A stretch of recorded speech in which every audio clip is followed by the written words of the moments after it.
पिछले कई दिनों से रूस और यूक्रेन के बीच जंग लगातार चल रही है।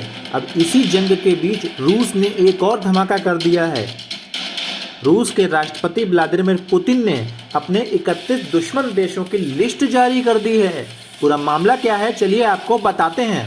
दरअसल चीन की सरकारी मीडिया ने दावा किया है कि रूस ने अपने दुश्मन देशों की लिस्ट को मंजूरी दे दी है।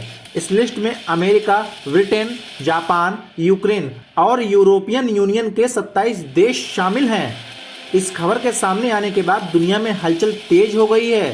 दावा किया जा रहा है कि रूस सबसे पहले अमेरिका से बदला लेगा, क्योंकि अमेरिका ही इस पूरे मामले की जड़ है। अमेरिका ने ही यूक्रेन को रूस के खिलाफ भड़काया और अपने हितों को साधने की कोशिश की।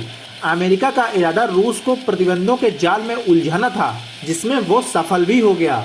यूक्रेन पर हमले के बाद अमेरिका ने रूस पर कई प्रतिबंध लगा दिए।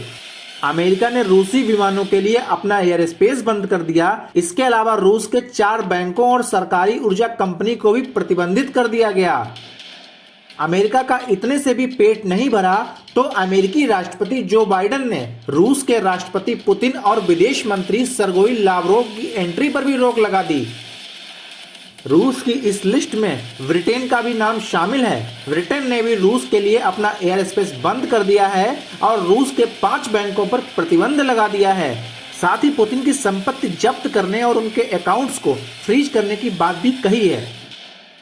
पुतिन ने अपनी इस लिस्ट में जापान को भी शामिल किया है, क्योंकि जापान रूस के खिलाफ लड़ने के लिए यूक्रेन को हथियार मुहैया करा रहा है। इन देशों के सिवा पुतिन के निशाने पर यूरोपियन यूनियन के 27 देश भी हैं, क्योंकि यूरोपियन यूनियन ने रूस पर कई तरह के प्रतिबंध लगाए। यूरोपियन यूनियन के सभी सदस्यों ने रूसी विमानों के लिए अपना एयर स्पेस तो बंद कर ही दिया। इसके अलावा यूरोप में मौजूद रूस के सभी अरबपतियों की संपत्तियां तक जब्त कर ली। इन सब के अलावा पुतिन के निशाने पर यूक्रेन तो है ही। पुतिन किसी भी कीमत पर यूक्रेन को छोड़ेंगे नहीं, क्योंकि पुतिन लगातार ये कोशिश करते रहे हैं कि यूक्रेन नाटो में शामिल ना हो, लेकिन यूक्रेन एक छोटे बच्चे की तरह नाटो में शामिल होने की जिद पकड़े रहा और अब यूक्रेन अपनी इसी जिद की कीमत चुका रहा है।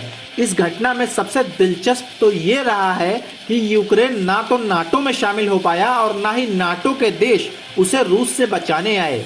यूक्रेन बस अमेरिका और नाटो का मोहरा बनकर रह गया है, जो अब रूस की आग में झुलस रहा है।